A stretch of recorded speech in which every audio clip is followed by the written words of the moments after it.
Hello again, everyone. Zach Attack is here with my WWE Raw Supershow review for tonight, May the 7th, 2012. Over tonight's Raw, kind of a mixed bag tonight. Some okay things happened. A good return, especially for me and my hardcore WWE fans, specifically ECW fans. Even just for one night, I'm glad to see this person come back. Kind of abusive night for Mr. Laurinaitis abusing his power yet again in storyline wise. And then it's no clearer than what happened to begin Raw tonight. There's okay Raw, some screwy things, some okay things. It was decent Raw, billing, and more over the limit stuff happened. More stuff added for over the limit, so there you go. But let's start out with our first thing with John Laurinaitis coming out. Of course, Pete Power, as he would like to say. Talking about what he did to John Cena last week. Of course, as we all know, John Cena got attacked by John Laurinaitis, cheap shotting Cena, about what he did to Cena, about him disrespecting John Laurinaitis. Laurinaitis is saying that I will not take anybody disrespecting me anymore. Normal Mr. Nice Guy, basically. He's always been a no nice guy. Everyone in the WWE universe knows that.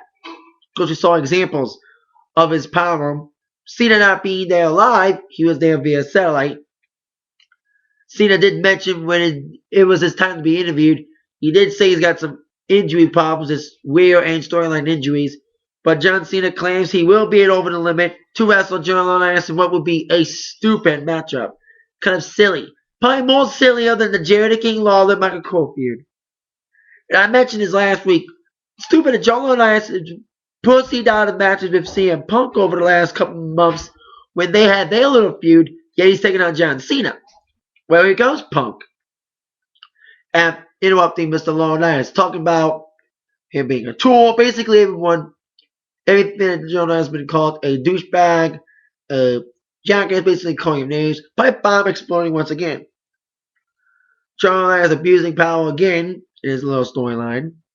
Mr. Punk was then put in a match with Lord Tenzai. That was soon changed to a handicap match with the number one contender for the WWE Championship, Daniel Bryan. So there you go. That was our main event made for the evening. Of course, Mr. Bryan would be added last minute.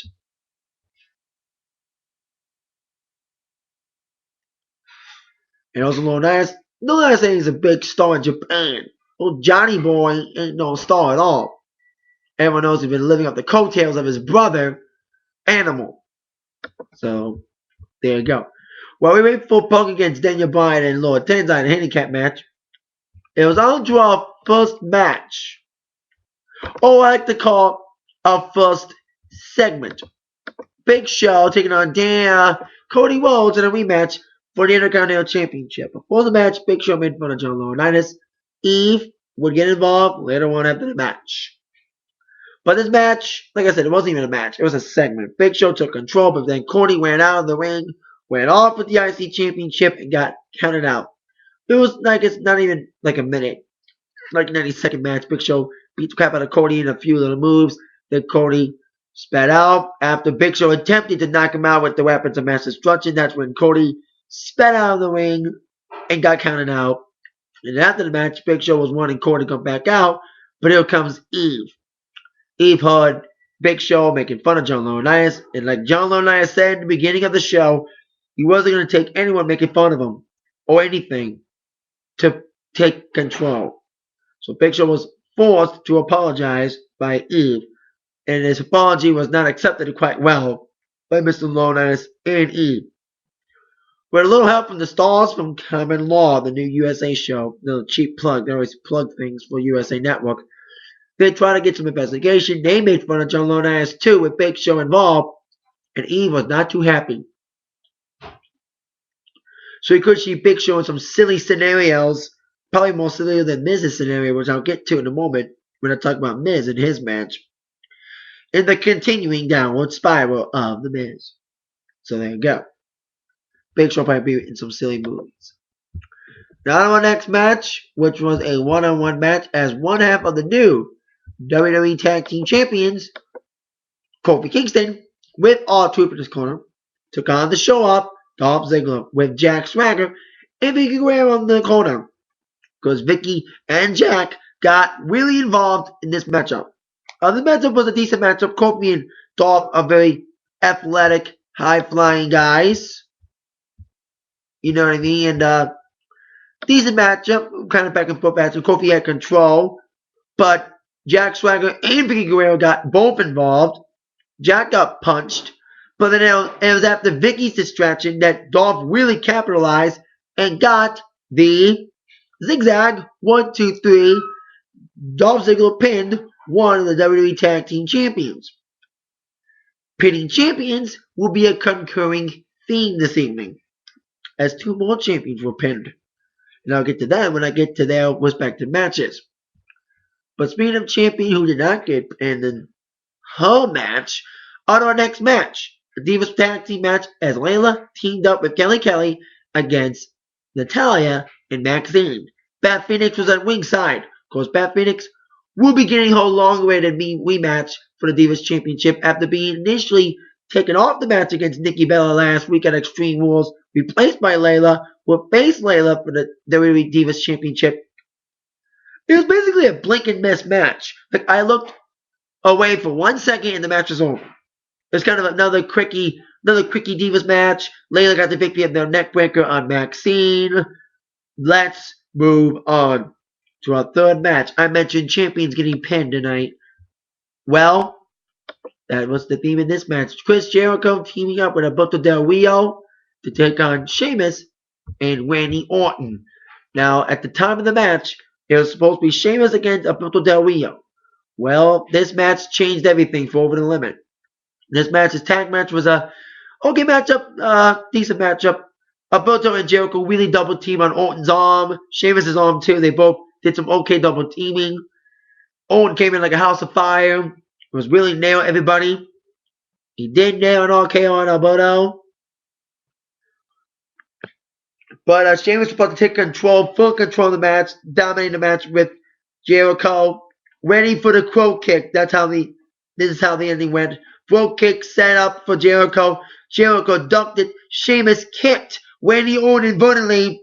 Jericho got back up, nailed the code breaker, and pinned the world champion.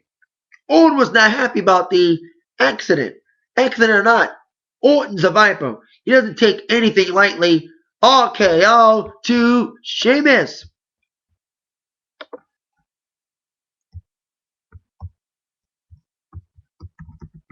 So there you go.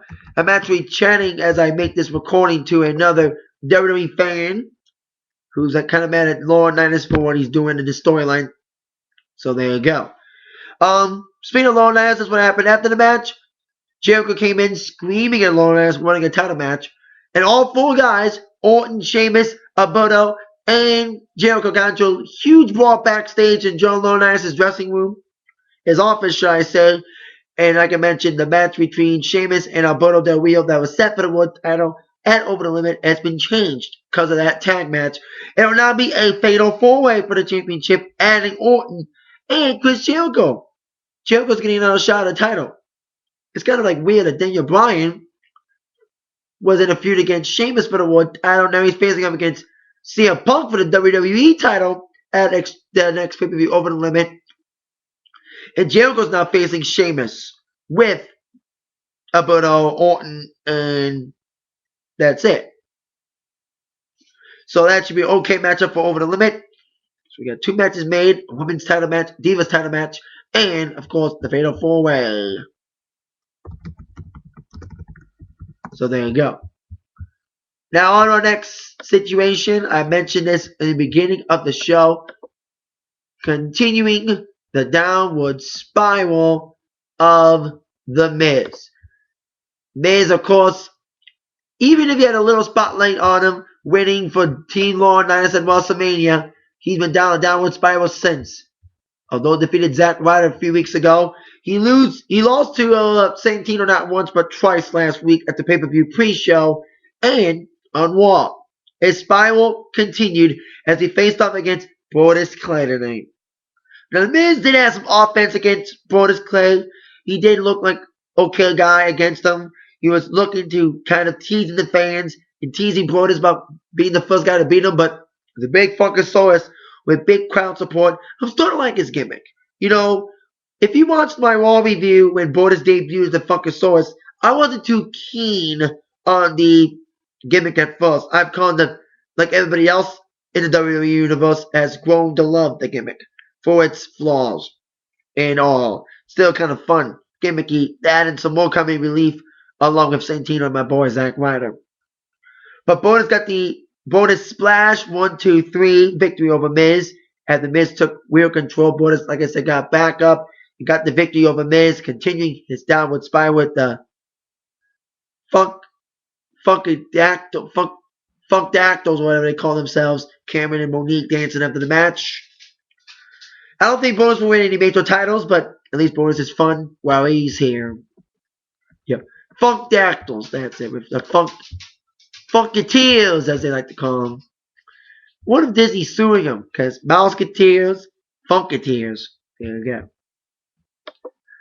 Now on our next match, before we get to the main event, Brock Lesnar, Triple H storyline continued with, and I think everybody old school like me kind of marked out. Paul Heyman showed up tonight as the representative for Mr. Lesnar. Of course, as we all know, Paul Heyman was the guy, storyline-wise, to bring WWE Brock Lesnar. Of course, he was the one that taunted him as the next big thing.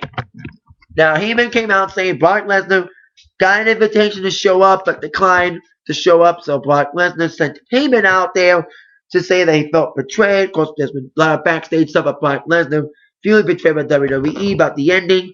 We're using that as a storyline, that he's feeling betrayed by the executives and by the WWE Universe for what had happened in the last couple of weeks. Paul said that Lesnar had a statement saying basically, I quit. I don't know what that means, if it's storyline or not, if Brock's really quitting or not. But I think in natural, I think this quit may be real because Lesnar's comeback, he came back kind of strong, but then he's been kind of weak, getting mixed crowd reception. His matches have been too brutal for WWE. Dale standards for being TV PG and all, being way too brutal with people, with John Cena. And of course, we'll see what happens if Brock really comes back or not. The same Triple H is set to come back to make a little appearance on Raw next week with a little slingy, fake sling as I like to call it. So there you go. Lesnar quits. Storyline or not, we don't know at this time. Maybe a storyline, but we can't tell what's storyline anymore in WWE and what's real. Now on to our main event, which was Lord Tensai with Daniel Bryan in a handicap match against CM Punk.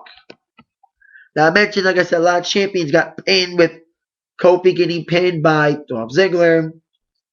Mentioned Jericho pinning Sheamus. Tonight, it was all about CM Punk getting pinned on Punk. Despite the odds stacked against him with him and Daniel Bryan and Lord Tensai, he did try to fight well. He did get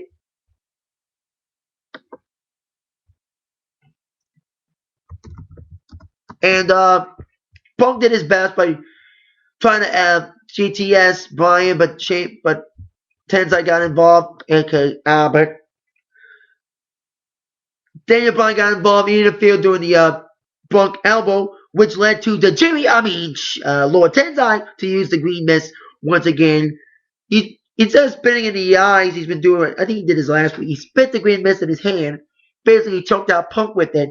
And Sheamus, Lord Tensai beats CM Punk in this handicap match. I don't think Tensai is going to get a WWE title match.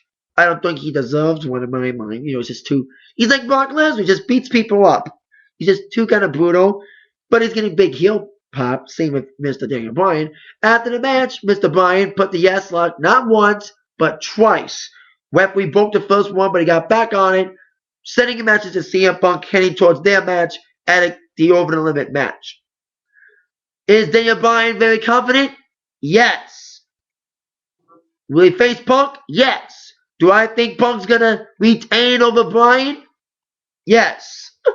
Bryan's character's big right now, but like I said, Punk is very popular with the fans, some fans. So there you go. Punk loses to Tenzai and Daniel Bryan.